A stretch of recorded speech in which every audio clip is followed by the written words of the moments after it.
Gracias, en primer lugar, a la doctora Marita Arteaga, al maestro Siddhartha Camargo, a las autoridades de SESPE y a todos ustedes por estar aquí. Yo no sé si he sido muy pretencioso, me van a disculpar porque a veces yo pienso en catalán, hablo catalán, pienso en catalán y traduzco. Ya llevo muchos años haciendo esto, toda la vida, pero alguna vez aún tengo alguna dificultad en hallar la palabra correcta. Les decía, me parece que he sido un tanto pretencioso en el título de esta conferencia, porque pretender en una hora y cuarto, poco menos, mi parte expositiva estará en torno a 3/4 de hora, una hora para dar tiempo al debate. Pretender tratar el para qué, el qué, el a quién y el cómo investigar es casi un milagro. Entonces les he preparado unas diapositivas en las que he intentado elaborar un esquema muy simple para incentivar el debate y para que ustedes puedan luego profundizar a través de lecturas. Quisiera empezar con unas previas, unas consideraciones previas, la primera de las cuales tiene que ver con mi concepción de lo que es mi trabajo en otros contextos que no son el mío. Yo tengo muy claro que la colonización que hizo España ya ha concluido hace muchos años, afortunadamente. Por tanto, yo no vengo a enseñarles lo que ustedes deben hacer, sino que mi intención es compartir con ustedes aquello que yo estoy haciendo con lo que ustedes están haciendo. Y en este sentido, me gusta siempre señalar qué he aprendido yo de los lugares donde he ido. Cuando yo empecé la didáctica, a trabajar en didáctica, en formación de maestros, allá por el año 1977, ya son unos cuantos años, el panorama literario, las publicaciones en didáctica en España, eran un desierto. No había prácticamente nada y lo que había era un material muy obsoleto, con una concepción de la didáctica más parecida a una metodología, solo a un cómo, no a un para qué, a un qué, etc. Y en general muy poco útil. Era un material que consistía fundamentalmente en temas de historia, con un apartado final dedicado a cómo se enseña cada tema. Por tanto, lo que los futuros maestros aprendían era la prehistoria, y al final cómo se enseña la prehistoria, la historia antigua. Esto no fue la cosa que nos preocupó al grupo de personas que estamos trabajando en didáctica de la historia en la Universidad Autónoma. Y por tanto empezamos a indagar y a buscar. Y cuando uno busca, halla. Hallé en el pasado y hallaría en el presente y, por supuesto, hallaré y mucho en el futuro. Quisiera empezar recordando qué cosas han sido útiles, elaboradas en México, para mi formación y para mi investigación. Empezaría señalándoles, esto está, creo recordar en orden alfabético, trabajos como el de Silvia Ayala, profesora de la Universidad de Guadalajara, que hizo una pequeña investigación muy útil que se denomina La enseñanza de las ciencias sociales, un estudio desde el aula. Es un trabajo cualitativo en el que intenta describir e interpretar lo que sucede en un aula cuando se enseña historia. A mí fue un gran descubrimiento, tanto la persona de Silvia Ayala como este trabajo. Es un trabajo que aún utilizo porque me parece que es un buen trabajo cualitativo que enseña fundamentalmente en los cursos de doctorado, pero también en las maestrías, que enseña a los jóvenes cómo hay que investigar desde una concepción cualitativa, desde un estudio de caso. También el trabajo ya más reciente de la doctora Luz Helena Galván, la formación de la conciencia histórica. Ustedes saben que la conciencia histórica es un tema hoy en boga, un tema que hoy preocupa y ocupa a la investigación. Es un tema que procede fundamentalmente del mundo germánico, de George Rosen. Rosen es quizá uno de los impulsores mayores, que en el caso mexicano, la doctora Luz Helena Galván intentó, una serie de colaboradores, tirar adelante en este trabajo que les cito. También han sido importantes para mí los trabajos de Victoria Lerner, conocida de todos ustedes, y les señalo concretamente el publicado en el año 1990, coordinado por ella, La enseñanza de Clio, prácticas y propuestas para una didáctica de la historia, o el trabajo más reciente, trabajo que también utilizo mucho en mis clases del máster y doctorado de Sebastián Pla, Aprender a pensar históricamente, la escritura de la historia en el bachillerato. Ustedes saben que hoy hay también una línea de trabajo en torno a la narrativa, la nueva narrativa histórica, y el caso del trabajo de Sebastián es un trabajo, desde mi punto de vista, excelente. O el trabajo, el conjunto de trabajos publicados en la revista Educar, que me parece que se edita en el estado de Jalisco, Enseñar y aprender historia, o los trabajos, estos mucho más antiguos, coordinados por Walden, Proceso de enseñanza y aprendizaje. Este para mí fue un gran descubrimiento, porque en estos procesos de enseñanza y aprendizaje había trabajos muy importantes como los que coordinó Taboada en el apartado del capítulo dedicado a ciencias histórico y sociales. Estas son aportaciones, son materiales que yo he utilizado en mis investigaciones, que sigo utilizando, algunos más, otros menos, porque evidentemente todas las cosas con el tiempo envejecen y no siempre se adecúan a los retos actuales. Y también, para acabar, quisiera destacar aquellas traducciones realizadas desde México de obras fundamentalmente de estudios sociales norteamericanos. Hay unas cuantas obras de los años 60 que para mí fueron muy útiles porque me ayudaron a intentar comprender qué es esto de la didáctica. Esta sería una primera consideración previa. Una segunda tiene que ver con lo que antes les decía, compartir problemas. Yo creo que en el mundo de la educación, el mundo de la educación cada vez es más pequeño, que no hay naciones, ni patrias, ni países, que los problemas son comunes a todas partes del mundo, que los problemas de la enseñanza de la historia o de la matemática, daría igual, pero estamos hablando de historia, son muy parecidos en casi todo el mundo y que la única diferencia está en los contextos. Un contexto rico como el de los vecinos del norte, pues ha generado una enorme cantidad de investigación, porque lleva muchos años y hay mucho dolor.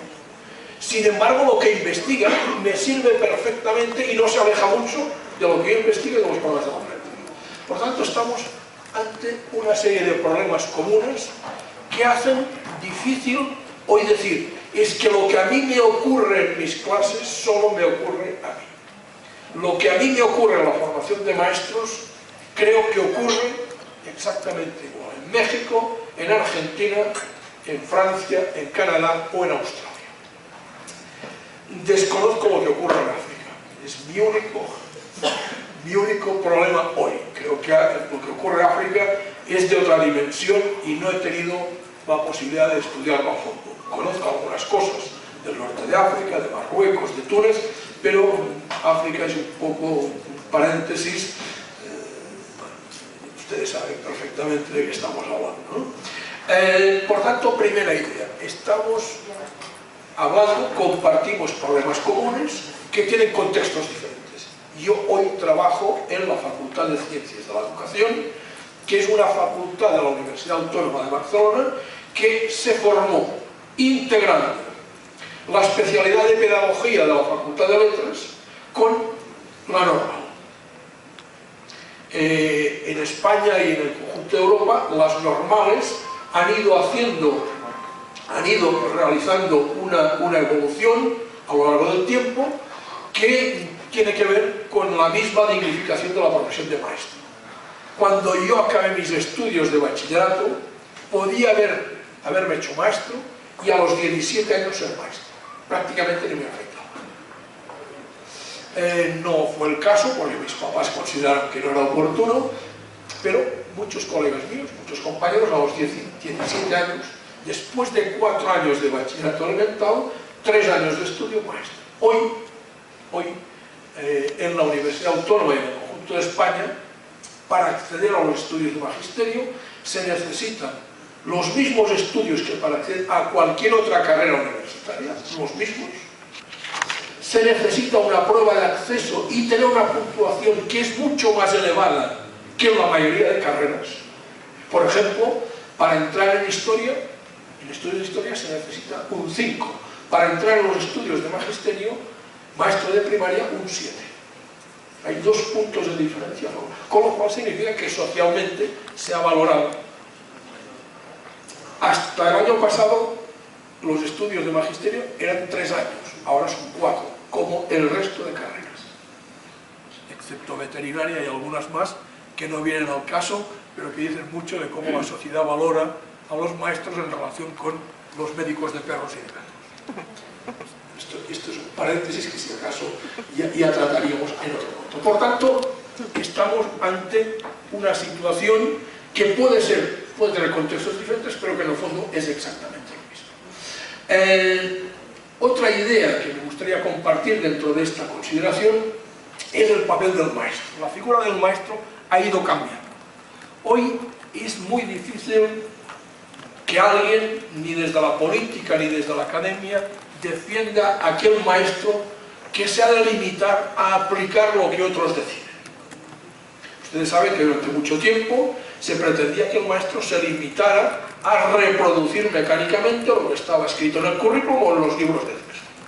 Hoy esta concepción de un maestro reproductor ha desaparecido y estamos ante la concepción de un maestro o de una maestra considerado como un profesional reflexivo capaz de tomar decisiones en el contexto mundo de la práctica docente, en el complejo mundo de la práctica docente, en un mundo en el que hoy ya no hay verdades ni fórmulas matemáticas, hay diversidad de situaciones. Antes les decía que hoy no hay naciones o patrias en el sentido de problemas educativos. Los problemas que tienen los muchachos de los barrios marginales son exactamente los mismos, estén ubicados en Ciudad de México, en la banlieue de París, en los barrios marginales de Madrid o de Barcelona, o de Buenos Aires, o de cualquier otra ciudad. Y los problemas que tienen los muchachos de clase media alta son exactamente iguales en función de la clase. No tanto de si se es español, francés, norteamericano o mexicano. Hay algunos componentes, evidentemente, que lo determinan, pero fundamentalmente la componente social creo que es muy importante. Los problemas de marginación, los problemas de no sé qué, son exactamente igual son exactamente válidos para explicar el fracaso escolar. Este concepto, que a mí me gusta poco utilizarlo, porque no se trata tanto del fracaso de quienes aprenden, sino del fracaso del sistema y de quienes enseñan. Por tanto, hay otra idea que es esta, el maestro y la maestra como profesionales reflexivos capaces de tomar decisiones. Este es el objetivo de mi trabajo. Yo he de preparar a los maestros para que sean capaces de pensar y de decidir qué es lo que más conviene a un grupo único e irrepetible de chicos y chicas que, si bien conviven en una ciudad muy amplia y muy variada, son únicos e irrepetibles y solo conocerá cada uno de los maestros o de las maestras. Otra idea, estas son 2 ideas muy unidas, que me parece que son particularmente relevantes, porque aún sigue habiendo una creencia que la práctica cambia cuando cambia el currículum. Y esto está más que comprobado a través de la investigación, que no es verdad. La práctica, cualquier práctica social, cambia cuando el práctico quiere cambiarla.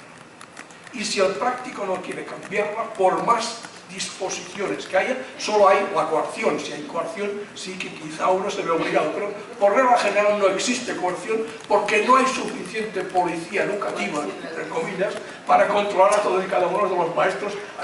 Lo que yo hago en mi salón de clase, ni siquiera mi ángel de la guarda, si es que lo tengo, me fiscaliza. Previas. La primera de las cuales tiene que ver con mi concepción de lo que es mi trabajo en otros contextos que no son el mío. Yo tengo muy claro que la colonización que hizo España ya ha concluido hace muchos años, afortunadamente. Por tanto, yo no vengo a enseñarles lo que ustedes deben hacer, sino que mi debate, pretender tratar el para qué, el qué, el a quién y el cómo investigar es casi un milagro. Entonces les he preparado unas diapositivas en las que he intentado elaborar un esquema muy simple para incentivar el debate y para que ustedes puedan luego profundizar a través de lecturas. Quisiera empezar con unas previas, unas consideraciones. Gracias, en primer lugar, a la doctora Mónica Arteaga, al maestro Siddhartha Camargo, a las autoridades de SESPE y a todos ustedes por estar aquí. Yo no sé si he sido muy pretencioso, me van a disculpar porque a veces yo pienso en catalán, hablo catalán, pienso en catalán y traduzco. Ya llevo muchos años haciendo esto, toda la vida, pero alguna vez aún tengo alguna dificultad en hallar la palabra correcta. Les decía, me parece que he sido un tanto pretencioso en el título de esta conferencia, porque pretender en una hora y cuarto, poco menos, mi parte expositiva está en torno a 3/4 de hora, una hora para dar tiempo. Mi intención es compartir con ustedes aquello que yo estoy haciendo con lo que ustedes están haciendo. Y en este sentido me gusta siempre señalar qué he aprendido yo de los lugares donde he ido. Cuando yo empecé la didáctica, a trabajar en didáctica, en formación de maestros, allá por el año 1977, ya son unos cuantos años,